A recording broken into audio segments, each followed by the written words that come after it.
জুবিনদাৰ ন্যায় দাবীত আমি সমগ্ৰ অসমৰ ৰাইজৰ লগত আছো। প্ৰতিটো সময়ত কথা কোৱা বা চৰকাৰৰ ওপৰত মুখ্যমন্ত্ৰীৰ ওপৰত অভিযোগ আনা মোৰ উদ্দেশ্য নহয়। কিন্তু শেহতীয়াভাৱে আমাক যেন লাগিছে যে মুখ্যমন্ত্ৰী হিমন্ত বিশ্ব শৰ্মা ডাঙৰীয়া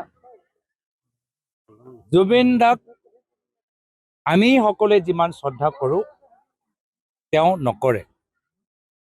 আৰু সৰু সৰুকৈ যথেষ্ট উদাহৰণ আছে। আৰু শেষত গৈ আৰু এটা উদাহৰণ আমি দেখা পাইছোঁ যে যিবোৰ কথা আজি চাৰ্জশ্বিট সম্পৰ্কত যি ওলাইছে তাত হিমন্ত বিশ্ব শৰ্মা ডাঙৰীয়াৰ ৰাজনীতি স্পষ্ট।